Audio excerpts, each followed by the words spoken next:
Japan ये एक ऐसी जगह है जहाँ सब कुछ परफेक्ट लगता है। साफ रोड, पोलाइट लोग, सेफ एनवायरनमेंट, एक ड्रीम कंट्री जैसा फील होता है। लेकिन इस परफेक्शन के पीछे एक डार्क साइड भी है जिसके बारे में ज्यादा लोग बात नहीं करते, और वो है लोनलीनेस, अकेलापन। मैं यहाँ 10 साल से रह रहा हूँ और मैंने अकेलापन खुद अपनी आंखों से देखा है। ट्रेन में चुपचाप लोग सफर करते हैं, रेस्टोरेंट में लोग अकेले खाना खाते हैं और कोई किसी से बात नहीं करता। और ये जापान में एक सोशल क्राइसिस भी बन चुका है।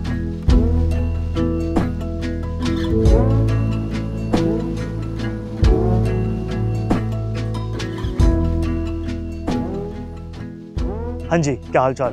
तो जी आज का टाइटल और थंबनेल देखकर आप समझ गए होंगे आज किस बारे में बात होने वाली है।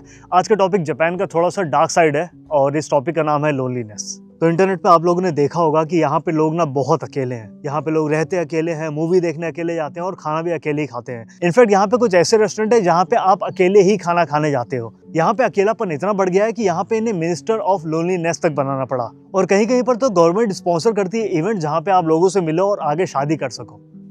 तो सबसे पहले नजर डालते हैं कि ऐसा है क्यों। तो सबसे बड़ा रीजन है यहाँ के रहन सहन का। यहाँ पे जैसे आप अगर इनके ट्रेन या बसेस में जाओगे ना तो कोई आवाज नहीं करता, बिल्कुल सब लोग चुप रहते हैं, कोई भी कम्युनिकेशन नहीं होती।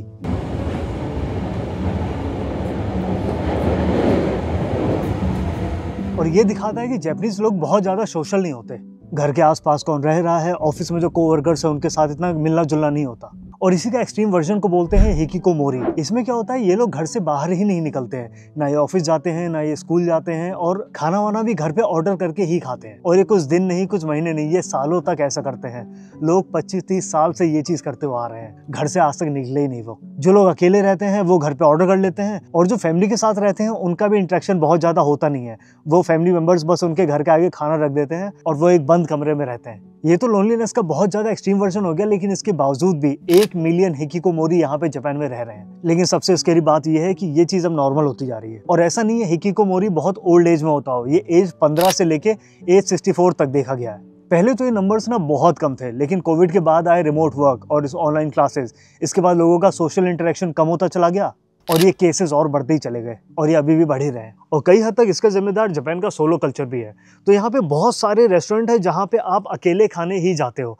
बहुत से लोग मूवी अकेले देखने जाते हैं, बहुत लोग कैफे अकेले जाते हैं, कराओके अकेले जाते हैं, कैंपिंग अकेले करते हैं, ट्रैवलिंग अकेले करते हैं। और ऐसी बहुत सारी सोशल एक्टिविटीज़ हैं जो कई कंट्रीज में सोशल है, लेकिन यहाँ पे इसको एज अ सोलो एंजॉय करते हैं। तो अब आपको लेकर चलते हैं एक ऐसे रेस्टोरेंट में जहाँ लोग सिर्फ अकेले खाना खाने जाते हैं। ग्रुप सीट इस रेस्टोरेंट में बनाई ही नहीं गई हैं और आपको किसी स्टाफ से बात करने की जरूरत भी नहीं है, ऑर्डर करना है आपको सिर्फ स्क्रीन से।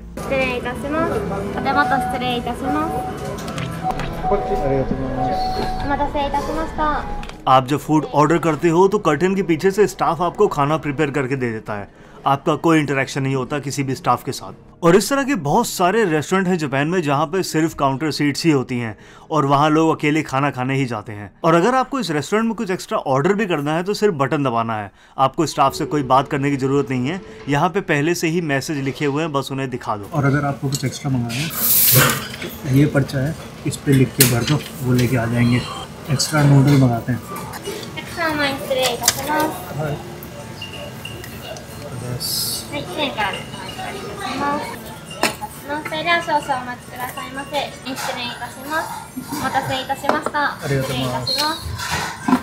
यहाँ पर आपको स्टाफ से बात करने की ज़रूरत नहीं है, आप सिंपल 2-3 बटन दबाओ, खाना आपके पास आ जाएगा। ये आ गए मेरे नूडल्स। तो ये ऐसे छोटे छोटे ना डब्बे बना रखे हैं और इसको खोल सकते हो वैसे, लेकिन ये खोलता नहीं है, ऐसे खोलना। ऐसे यहाँ पे बहुत सारे रेस्टोरेंट है जहाँ पे लोग अकेले आके खाना पसंद करते हैं। ऐसे रेस्टोरेंट्स में आपको किसी से बात करने की ज़रूरत नहीं है, आप स्टाफ से भी बात नहीं करते हो। यहाँ पे ना 2-3 चीज़ें पड़ी हुई हैं तो आप उनसे बात कर सकते हो। इट्स नॉइजी, अगर आपको ऑर्डर करना ना आता हो तो। मुझे बाउल और चॉपस्टिक वगैरह चाहिए, या मैं थोड़ी देर के लिए सीट छोड़ के जा रहा हूँ तो कोई हटाए ना मेरे सामान। तो बाकी रेस्टोरेंट में ऐसे सेक्शन नहीं बने होते हैं, लेकिन अलग काउंटर बना होता है। और इसी वजह से जापान में रेंटल कल्चर और होस्टेस बार का कल्चर बहुत ज़्यादा पॉपुलर है। यहाँ पे आप मम्मी पापा बहन भाई गर्लफ्रेंड कुत्ता कुछ भी रेंट कर सकते हो। और यहाँ पे ऐसे होस्टेस बार है जहाँ पे आप बहुत मोटा पैसा देते हो सिर्फ इसलिए कि आप वहाँ जाके किसी से बात कर सको जो आपकी तारीफ कर सके। आप बस एक कंपेनियनशिप ढूंढते हो, भले ही वो फेक क्यों ना हो। वैसे रेंटल इंडस्ट्री में बहुत सारी वेबसाइट्स आ गई हैं अब, और रेंट करने के रीज़न भी बड़े अजीब से हैं। जैसे आपके बिहाफ पर कोई शादी अटेंड कर सके, दादाजी रेंट कर सकते हो, सोशल मीडिया पर लाइक्स के लिए दोस्तों का एक ग्रुप रेंट कर सकते हो, और फ्रस्ट्रेशन निकालने के लिए किसी इंसान को रेंट कर सकते हो। और अब तो ये रेंटिंग कल्चर इंसान तक नहीं, जानवर तक भी पहुंच चुका है, क्योंकि अब आप जानवर भी रेंट कर सकते हो। रेंटल कल्चर मैंने इतना ज्यादा यूज होते हुए नहीं देखा, लेकिन यहाँ पे बहुत सारे लोग अपनी आधी से ज्यादा तनख्वाह हॉस्टेस बार में उड़ा देते हैं। यहाँ पे फीमेल्स हॉस्टेस बार भी हैं, मेल हॉस्टेस बार भी हैं। वहाँ पे क्या होता है, फीमेल्स अपना पैसा देती हैं, वहाँ पे गिने चुने लड़के होते हैं जो उनकी कन्वर्सेशन स्किल्स बहुत अच्छी होती हैं, तो वहाँ पे जाती हैं बस उनसे बातें कर दें। और उनको पता होता है कि वो लड़का शायद एक ही दिन में 50 अलग लड़कियों से बात कर रहा होता है, लेकिन जो उन्होंने 1 घंटे का पैसा दिया है वो बस उस खुशी के लिए वहाँ पे जाती हैं।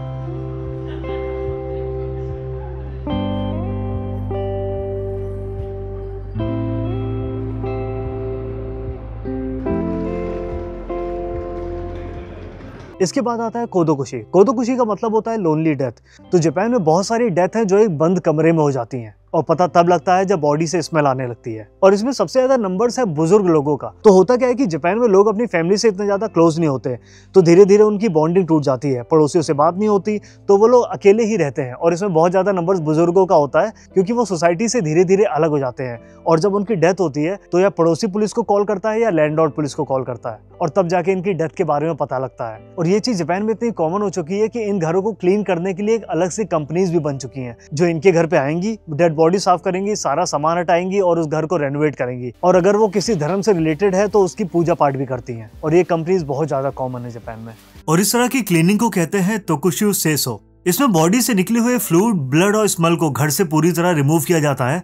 और जब ये घर दोबारा सेल पर जाते हैं तो इनकी हिस्ट्री की वजह से ये घर बहुत ही सस्ते मिलते हैं, और इन घरों को बोला जाता है वाकेआरी। और इन घरों को बेचने के लिए अलग से वेबसाइट्स भी हैं, और बहुत सारी ऐसी भी वेबसाइट है जो एग्जिस्ट करती है, जो इन पास्ट इंसिडेंट्स का डाटा कलेक्ट करके रखती हैं, ताकि आप घर खरीदने से पहले ये सारी चीजें चेक कर लो। और बहुत बार बहुत सारी प्रॉपर्टी जो है अकेले बुजुर्ग लोगों को ये घर नहीं देती, और इस तरह की कंपनीज भी एग्जिस्ट करती हैं जो सीनियर सिटीजन को ये घर दिलवाने में मदद करती हैं। और क्योंकि यहाँ बहुत सारे बुजुर्ग लोग ऐसे भी हैं जिनका अपनी फैमिली के साथ कनेक्शन नहीं है, तो उनके लिए भी कंपनीज एग्जिस्ट करती हैं जो मंथली सब्सक्रिप्शन पे रन करती हैं। वो आपके घर पे ये डिवाइस लगा देंगी जिससे आप बटन दबाते ही इमरजेंसी सिचुएशन में एम्बुलेंस, फायर ट्रक या पुलिस बुला सको। और एक बहुत बड़ा रीजन है वर्क कल्चर भी। जापान में काम को लोग भगवान मानते हैं। बाकी कंट्रीज में वर्क लाइफ बैलेंस होता है, जापान में सिर्फ वर्क बैलेंस होता है। मैं तो लकी हूँ, मेरी कंपनी में बहुत ज़्यादा ओवर टाइम नहीं होता है, लेकिन मैंने बहुत लोगों को ऐसा काम करते हुए देखा है कि घर से ऑफिस, ऑफिस से घर। वीकडे में उनका ओवर टाइम होता है और वीकेंड में उनके एक्स्ट्रा वर्किंग आवर्स। तो ये बहुत ज़्यादा कॉमन है जापान में, और इसको लोग टैकल भी करना नहीं चाहते। उन्होंने इसी को अपनी लाइफ का पार्ट मान लिया है, और इस वजह से आप फैमिली के साथ टाइम स्पेंड नहीं कर पाते हो, दोस्तों के साथ आउटिंग नहीं कर पाते हो, और ये आपको अकेलेपन की तरफ और पुश करता है। एक और बहुत बड़ा सोशल शिफ्ट है जापान में, वो है यहाँ पे शादी लोग नहीं करते हैं। और इसको गवर्नमेंट ऐसे टैकल कर रही है कि यहाँ पे गवर्नमेंट खुद ऐसे इवेंट स्पॉन्सर करती है जहाँ पे वो लोगों को लाती है, उनको मिलाती है, ताकि उनकी दोस्ती हो सके और उसके बाद वो शादी के लिए आगे स्टेप ले सके। और ऐसा नहीं है, ये सारी चीज़ें यहाँ पे सिर्फ जापानीज लोग ही फेस कर रहे हो। यहाँ पे जो फॉरेनर्स आते हैं वो भी ये सारी चीज़ें फेस करते हैं। शुरुआत होती है लैंग्वेज बैरियर से। अगर आपको जापानीज नहीं आती है फिर तो आप इनके साथ घुल मिल नहीं सकते, लेकिन आपको अगर जापानीज आती है फिर भी ये सारी चीज़ें, ये सोशल बाउंडेशन यहाँ पे एग्जिस्ट करती हैं। तो जी इसी लोनलीनेस की वजह से और कम पॉपुलेशन होने की वजह से यहाँ के कंट्री साइड भी खाली होते जा रहे हैं। मैंने उजड़ते हुए गांव देखे हैं, बंद होते हुए कैफे देखे हैं, और मैंने तो कुछ गांव ऐसे भी देखे हैं जहां इंसान गायब हुए तो उनकी जगह डॉल्स ने ले ली, ताकि गांव भरा भरा सा लगे। एक तरफ शहर भरते जा रहे हैं और गांव खाली होते जा रहे हैं। लेकिन फॉरेनर्स भी ये चीज़ें अवॉइड करने के लिए यहाँ पे कुछ चीज़ें कर सकते हैं। जैसे आप ना हॉबीज़ क्रिएट कर सकते हो। यहाँ पे बहुत सारे मीटअप्स होते हैं जो हॉबी ओरिएंटेड हैं। अगर आपको फोटोग्राफी अच्छी लगती है, आपको योगा अच्छा लगता है, आपको हाइकिंग अच्छी लगती है, तो उससे रिलेटेड यहाँ पे मीटअप्स हैं। तो आप अगर उन मीटअप में जाके ज्वाइन करते हो तो वहाँ पे ऐसा नहीं है कि आपको रैंडम बंदे मिलेंगे। वहाँ पे आप उन बंदों से मिलते हो जिनकी आपकी हॉबीज़ कॉमन होती हैं, फिर आप उनके अच्छे दोस्त बन सकते हो। अच्छा, ऐसा भी नहीं है कि पूरा जापान लोनलीनेस से भरा हुआ है। अगर आप जापान के शहरों में या कंट्री साइड के कुछ हिस्सों में जाएंगे तो आपको लोग मिल जाते हैं जो बहुत ही ज़्यादा फ्रेंडली होते हैं। मैं बहुत सारे कंट्री साइड एरिया में गया हूँ और अक्सर वही लोग आइस ब्रेक करते हैं। और लोग कंफ्यूज हो जाते हैं बीइंग अलोन और लोनलीनेस में। ये दोनों वर्ड मिलते जुलते हैं, लेकिन इन दोनों में बहुत ज़्यादा अंतर है। बीइंग अलोन आप चूज करते हो और लोनलीनेस सोसाइटी चूज करती है। तो अगर आपको पहाड़ों में कोई बैठा अकेला बंदा कैंपिंग करता हुआ दिख रहा हो तो इसका मतलब ये नहीं है वो अकेला है, उसने अकेलापन खुद चूज किया है। वो शायद अकेले रहने में आपसे ज़्यादा इंजॉय कर रहा होगा जो आप 4 दोस्तों में बैठ के इंजॉय नहीं कर पाते हो। तो जी लोनलीनेस जापान में है, ये तो फैक्ट है, लेकिन गवर्नमेंट और लोकल इसे टैकल करने की बहुत कोशिश कर रहे हैं। बहुत सारे लोग हैं जो शहरों से अलग होकर पूरी फैमिली के साथ वापस गांव में आके बस रहे हैं। कंट्री साइड के कैफे में जाओ तो लोग दिन में भी साथ में बैठकर लंच करते हैं। ना धर्म पूछते हैं, ना नाम पूछते हैं, ना भाषा जानते हैं, और फिर भी खुद आके बात करने चले आते हैं। और यही सारी चीज़ें शायद लोनलीनेस को ख़त्म भी कर दे।